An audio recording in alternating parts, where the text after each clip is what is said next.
Hi friends, நான் ரீசெண்டாக இந்த ஜாட்கோவோட ப்ரொஜெக்டர் யூஆ ப்ரோன்னு ஒன்று வாங்கியிருந்தேன். அதில் பார்த்தீங்கன்னா நெட்ஃப்ளிக்ஸ் மட்டும் ஒர்க் ஆகவே இல்லை. அந்த நெட்ஃப்ளிக்ஸோட ஆப் ஓப்பன் பண்ணால் நம்மளோட ரிமோட் ஒர்க் ஆகாது. என்ன பண்ணலாம் ரொம்ப நேரம் யோசிக்கும் போது அதில் ஒரு மவுஸ் பட்டன் மாதிரி ஒன்று இருந்துச்சு. ஸோ அந்த மவுஸ் பட்டனை கிளிக் பண்ணிங்கன்னா உங்களுடைய ஸ்க்ரீனில் பார்த்தீங்கன்னா ஒரு கர்சர் ஓப்பன் ஆகும்.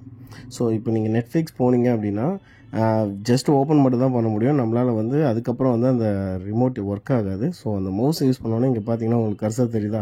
ஸோ அதுக்கப்புறம் நீங்கள் டவுன் பண்ணி கெட் ஸ்டார்டட் கொடுத்து உங்களோட க்ரிடென்ஷியல் கொடுத்து உங்களால் லாகின் பண்ண முடியும்.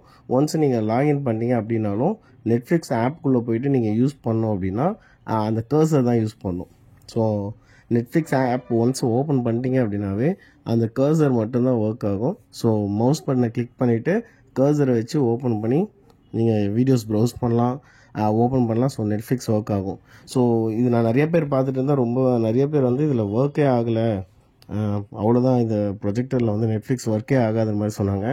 ஸோ நானும் யோசித்து பார்க்கும்போது இந்த மவுஸ் பட்டன் எதுக்கு இருக்குதுன்னு பார்த்தா ஸோ இதுக்கு தான் இருக்குது. ஸோ இந்த வீடியோ உங்களுக்கு ஹெல்ப்ஃபுல்லாக இருந்துச்சுன்னா என்னுடைய சேனலை சப்ஸ்கிரைப் பண்ணுங்கள். இந்த மாதிரி மோர் கண்டென்ட்டுக்கு என்னோடய சேனலை ஃபாலோ பண்ணுங்கள். தேங்க்ஸ்.